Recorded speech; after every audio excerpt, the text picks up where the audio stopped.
जो previous video में हम बता रहे थे उससे कंटिन्यूटी पार्ट है कि अगर हम लोग वो जो टेबल कंप्लीट करेंगे तो उस टेबल में क्या किए थे हमने v और i का स्लोप बनाया था। आपको याद होगा मैंने ऐसा कुछ स्लोप बनाया था, जैसे मैंने लिया था इस तरफ करंट और इस तरफ मैंने लिया था वोल्टेज का।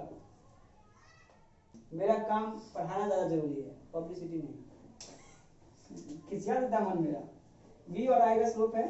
अब v और i लिख लिए हमने, इसका स्ट्रेट लाइन ग्राफ ऐसा बनता है। पढ़ रखे थे ये स्ट्रेट लाइन बता रहा है, मतलब ये हर वैल्यू पे ये कांस्टेंट वैल्यू दिखा रहा है, यानी इस ग्राफ में हर एक का स्लोप बदल नहीं रहा है। कहने का मतलब है कि इनका अगर हम एक्सिस से स्लोप देखेंगे, ये स्लोप जो है वो थीटा एंगल है। बात समझ में आ रही है? थीटा किसको कह रहे हैं हम लोग? वैसे थीटा मेजर करते हैं एक्स एक्सिस के साथ, लेकिन एक्स एक्सिस तो यहाँ है, तो हर एक पॉइंट को मैंने इसको ट्रांसपोज किया इस पॉइंट पे और इस एंगल पे हमने देखा थीटा की वैल्यू कर सकते हैं। तो इस केस में देखेंगे slope of v by i graph is equals to resistance. क्या आएगा? Slope of v by i is constant. क्या कहेंगे? Constant. Slope of v by i is equals to constant. और ये कैसे आया? ओम्स लॉ की हेल्प से आया। यही कहता है ओम्स लॉ। ओम्स लॉ कहता है कि अगर v प्रोपोर्शनल टू i है तो v और i का रेशियो जो होता है वो कांस्टेंट होता है। जो मैंने अभी सर्किट ड्रॉ किया था उसी का एक कंटिन्यूटी पार्ट है। ठीक,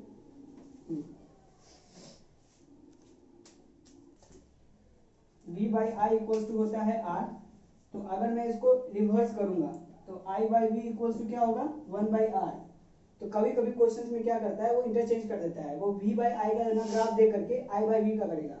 जो मैंने एक क्वेश्चन डिस्कस किया था वहां पे क्या था, i ऊपर दे दिया था और v दे दिया था नीचे, यानी इसको कहते हैं y एक्सिस, इसको कहते हैं x एक्सिस। जब कभी y एक्सिस पे करंट हो और x एक्सिस पे वोल्टेज हो तो स्लोप जो देता है वो वैल्यू होती है 1 by r के। तो यहाँ मैं बार बार चिल्ला रहा हूँ आर आर और यहाँ मैं कह रहा हूँ 1 by r। तो डिफरेंस समझ में आना चाहिए कि ये v by i का स्लोप है तो r आता है, अगर i by v का स्लोप होगा तो 1 by r होगा। इसी जगह डिस्कस करना जरूरी है। समझ में आ गया? ठीक। और बोला 12.4 में भी सीधे रिलेटेड पता है हम क्या क्या बरबराएंगे? क्या है ना, अब ये एक सर्किट है, इसमें एक पॉइंट ये और एक पॉइंट हमने थोड़ा दूर ले लिया। अब इस दो पॉइंट को मैं अलग से दिखा रहा हूँ। एक्टिविटी नंबर 12.2 एनसीईआरटी क्लास 10 का फिजिक्स का बता रहा हूँ। उसमें हमें इस दो पॉइंट के बीच में मैं एक सेटअप डालूंगा। क्या डालूंगा? एक बल्ब डालना है, उसमें देखना है कि वो कितना करंट लेता है।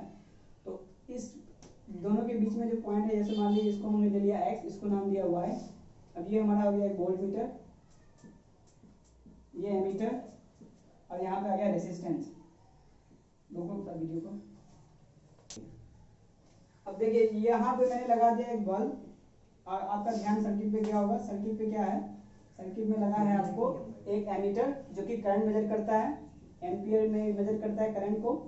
और इसमें करंट में पॉजिटिव नेगेटिव टर्मिनल है और करंट का जो मूवमेंट होता है हमेशा इलेक्ट्रॉन के मूवमेंट के हमेशा अपोजिट होता है। और इलेक्ट्रॉन का चार्ज कैसा होता है? नेगेटिव, याद है? और अगर कोई बोले कि करंट का जो मूवमेंट है इलेक्ट्रॉन के चार्ज के अपोजिट होगा, तो सोचो अगर इलेक्ट्रॉन नेगेटिव डायरेक्शन मूव करेगा तो करंट किस डायरेक्शन में मूव करता है? पॉजिटिव डायरेक्शन में। बात याद रखना, एक मैंने बातों ही बातों में एक कुछ बड़ा चैप्टर तो बोल दिया। क्या है कि इलेक्ट्रॉन जो मूव करता है नेगेटिव डायरेक्शन में और करंट का मूवमेंट होता है इसके जस्ट अपोजिट डायरेक्शन में, क्योंकि ये होता है पॉजिटिव चार्ज का नेचर। तो अगर ये इलेक्ट्रॉन नेगेटिव चार्ज है और पॉजिटिव चार्ज के नेचर की डायरेक्शन में करंट का मूवमेंट होता है, इसलिए मैं लिखता हूँ यहाँ प्लस और मैं करंट डायरेक्शन लिखता हूँ इस तरफ से, ना कि मैं लिखता हूँ माइनस, करंट का मूवमेंट हो रहा है इस तरफ से। ध्यान देना, तो करंट मूव कर रहा है इस तरफ से, तो इधर मूव किया फिर इधर से करंट पास हुआ पॉजिटिव की तरफ और गया किधर? नेगेटिव की तरफ। और सर्किट में हमने क्लोज किया, यहाँ पे मैंने x और y को खाली छोड़ा है। इसलिए खाली छोड़ा है क्योंकि मुझे यहाँ पे एक बल्ब पे बैटरी लगा के उसमें हमें बल्ब जलाना था। ये बल्ब का दे रखा है, बल्ब को मेजर करते हैं पावर में, तो पावर का यूज होता है वाट। बल्ब को किसमें क्या चाहिए? पावर चाहिए, पावर का यूज होता है वाट, इसलिए इसको 10 वाट का इसको करंट चाहिए। उतना एनर्जी मिलेगा तब ये बल्ब ग्लो करेगा। ये है टर्मिनल x और y के बीच में हम इसको जोड़ देंगे। ये है activity number 12.2 NCERT physics class 10 का। इस सर्किट में कह रहा था कि इलेक्ट्रॉन का जो मूवमेंट होता है वो फ्रीली अवेलेबल नहीं है। क्यों? क्योंकि करंट रेजिस्टेंस के कारण। और उसमें क्या है कि करंट का मूवमेंट जो है उसको अपोज भी करता है, इलेक्ट्रॉन को मूव करने नहीं देता है। तो और क्या कहा इस वीडियो में, इस कंसेप्ट में कि करंट का मूवमेंट हो रहा था पॉजिटिव टर्मिनल से नेगेटिव टर्मिनल की तरफ, और उसमें जो इलेक्ट्रॉन का मूवमेंट है इसको मूव करने नहीं दे रहा था। ठीक, तो एक अच्छा कंसेप्ट मिला हमें यहाँ पे कि जब भी करंट को समझना है तो हम लोग एक पाथवे समझते हैं कि अगर हम रोड पे ट्रेवल कर रहे हैं, ये मान लिया हमारा स्ट्रेट रोड है, अब इसमें मेरे पास एक टू व्हीलर है, उसको मैं मूव करा रहा हूँ रोड पे।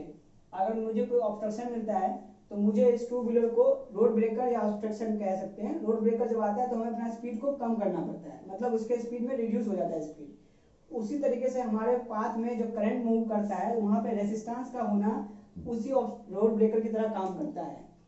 ठीक, वेरी गुड पॉइंट। उसके बाद है कि जब भी हमारा रोड ब्रेकर मिला यही रुक गया। अब जब भी कोई नॉन मेटल मटेरियल होता है,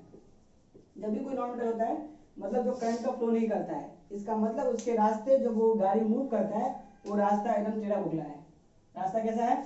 एकदम खराब है, यानी गाड़ी हिल नहीं सकता है, ऐसा रास्ता है।